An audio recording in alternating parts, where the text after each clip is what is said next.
নির্বিঘ্নে এবং সফলতার সহিত সম্পন্ন হয়েছে প্রোমো ফেস্ট 2024। আগামী দিনে দেশ ও বিদেশ থেকে পর্যটকদের আনার জন্য প্রচেষ্টা চালিয়ে যাবে দপ্তর। মঙ্গলবার দপ্তর কর্মীদের সাথে বৈঠক শেষে এই কথা জানালেন পর্যটন মন্ত্রী সুশান্ত চৌধুরী।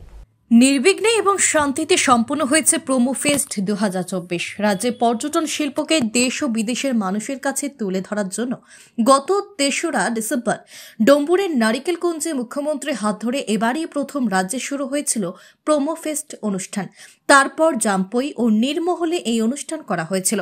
আর দুদিন আগে বিবেকানন্দ ময়দানে ঐতিহাসিক সাড়া জাগানোভাবে সম্পন্ন করা হয়েছিল 2024-এর প্রোমো ফেস্ট অনুষ্ঠান।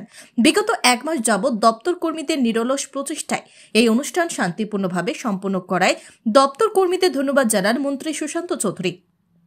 মঙ্গলবার পর্যটন দপ্তরের আধিকারিকদের নিয়ে এক বৈঠক করেন তিনি। বৈঠক শেষে দপ্তর কর্মীদের ধন্যবাদ জানানোর পাশাপাশি তিনি বলেন, আগামী দিনে দেশ ও বিদেশ থেকে পর্যটকদের আনার জন্য প্রচেষ্টা চালিয়ে যাবে দপ্তর। এটা আপনারা জানেন যে প্রথমবার শুরু করেছি।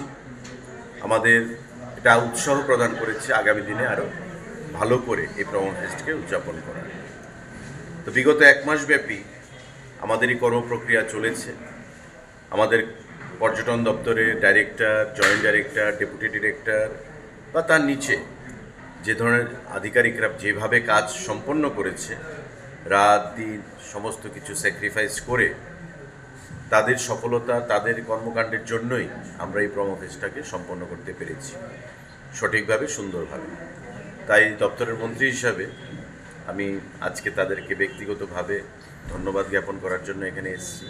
এবং এটা একটা ইনফর্মাল মিটিং, প্রত্যেকের সঙ্গে আলোচনা হয়েছে এবং তারা প্রত্যেকে আরও উজ্জীবিত হয়েছেন যে পর্যটন দপ্তর এবারই প্রথমবার এই ধরনের কর্মসূচি আয়োজন আমরা করেছি এবং আগামী দিনে আমরা বিশ্বের বিভিন্ন প্রান্ত থেকে পর্যটকদেরকে এখানে আকৃষ্ট করার জন্য, আনার জন্য রাজ্যে আমরা পর্যটন দপ্তর এই ধরনের কর্মসূচি আয়োজন করব আরও বৃহৎ উপায়ে। তার ব্যাপারে আমরা আলোচনা করেছি।